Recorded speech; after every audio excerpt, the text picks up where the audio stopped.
A desperate alliance. In the depths of space, a war raged. The Galactic Alliance, a union of peaceful worlds, fought for survival against the ruthless Zorgan Empire.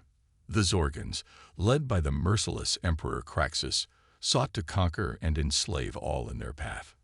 For years, the Alliance had held the line, but now they were losing ground. Their fleets were battered, their resources dwindling. In a last desperate gamble, the Alliance leaders turned to a wild card: humanity. Earth had only recently achieved faster-than-light travel. Humans were the newest kids on the cosmic block, eager to explore but untested in the crucible of interstellar conflict. Some in the Alliance doubted their readiness, but options were limited.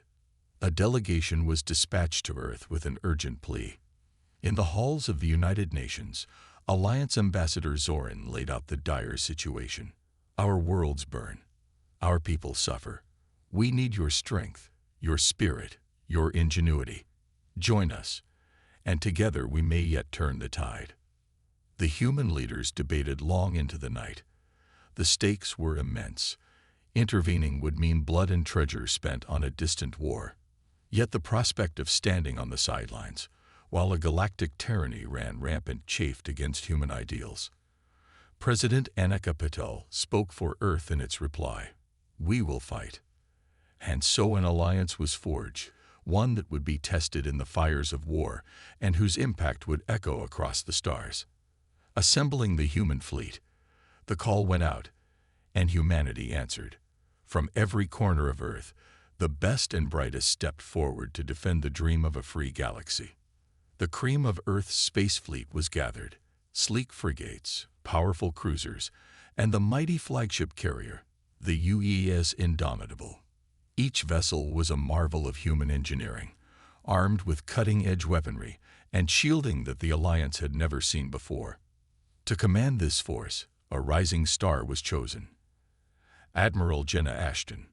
Brilliant, bold, and charismatic, Ashton had risen through the ranks of Earth's space navy with unprecedented speed.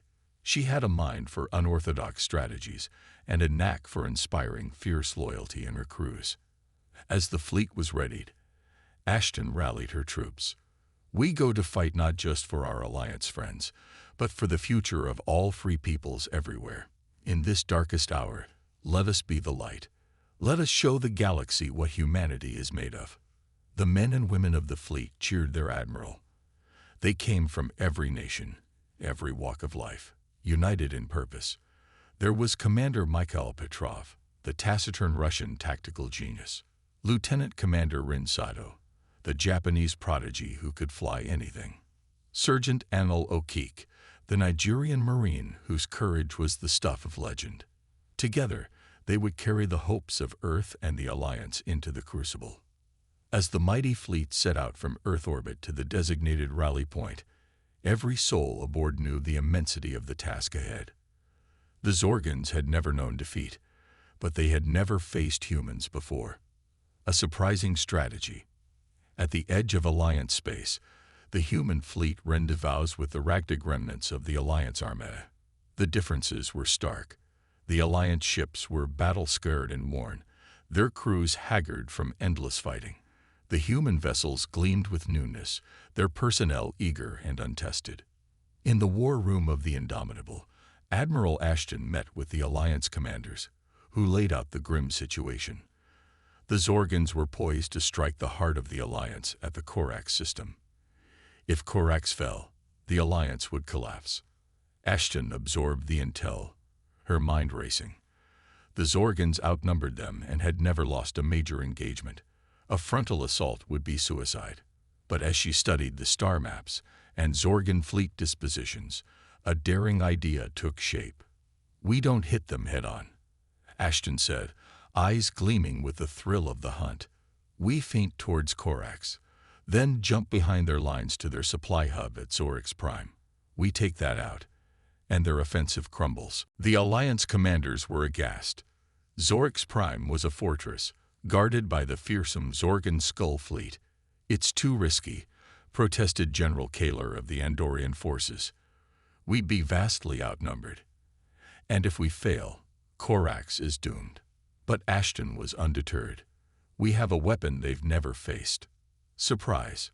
We also have this. She indicated the superluminal missiles, a new human invention that could bypass shields. If we do this right, we can cripple their logistics and change the game. It's bold, yes, but bold is what we need. One by one, seeing the fire in Ashton's eyes and the audacity of the plan, the Alliance commanders signed on. The die was cast. The fleet would gamble everything on a strike at the Zorgon's heart. The stage was set for a battle unlike any the galaxy had ever seen. The tide turns. The combined fleet emerged from hyperspace at the edge of the Corax system, right on the Zorgon's doorstep. Immediately, the Zorgon warships pivoted to face them, a vast armada bristling with weapons. Admiral Ashton's plan hinged on misdirection.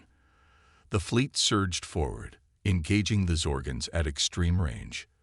But even as the space between the fleets filled with the flare of weapons fire, the real action was happening light years away.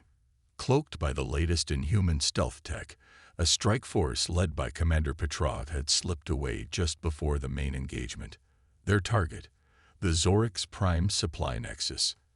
As the strike force emerged in the Zorix system, they found a planet ringed by Zorgon ships, vast factory stations pumping out war material. The Skull Fleet, the Zorgon's most dreaded warships, hung in orbit, vigilant guardians. But the humans had a trick up their sleeve. In near-perfect synchronicity, the human ships launched a salvo of their superluminal missiles, which flashed through the Zorgon shields as if they weren't there. In an eye blink, a dozen Zorgon warships were reduced to fragments. In the confusion, Petrov's ships zipped into the orbital lanes, systematically destroying the factories and supply depots. The Skull Fleet, caught off guard, scrambled to respond. But by the time they rallied, the heart had been ripped out of the Zorix operation. Light years away, in the thick of the fighting at Corax, the Zorgons suddenly found their shields and weapons losing power.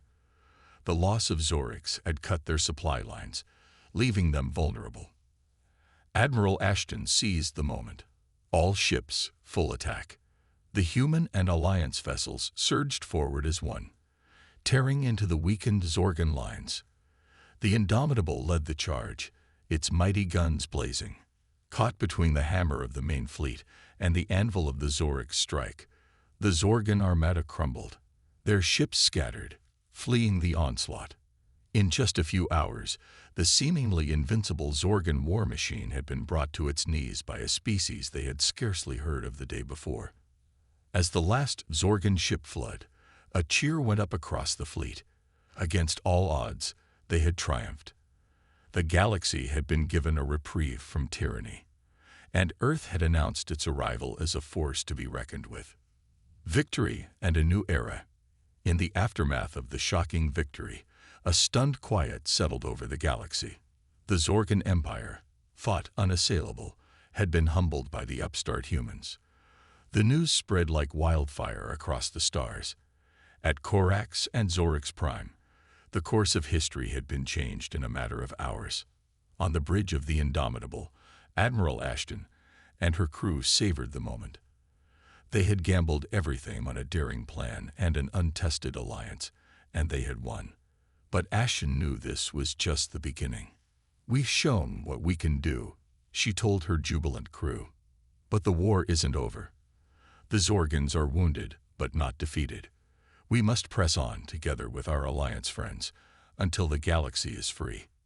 And press on they did. In the weeks and months that followed, human ships and soldiers played a pivotal role in liberating system after system from Zorgon control.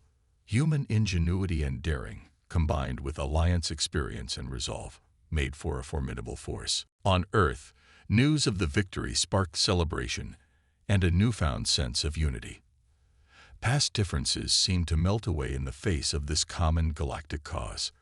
A new sense of purpose suffused humanity, a feeling that their destiny lay among the stars, fighting for something greater than themselves. In the halls of power across the galaxy, the calculus had shifted. The Alliance, once on the brink of collapse, now had a potent new member. Worlds that had stayed neutral, afraid of Zorgan retribution, now rallied to the cause. The tide had turned, and a new era had dawned. And at the forefront of it all was Earth, no longer the newcomer, but a leader and a beacon of hope. The road ahead would be long and hard, but one thing was certain: the galaxy would never be the same. Humanity had taken its first steps into a larger universe, and they would not be the last.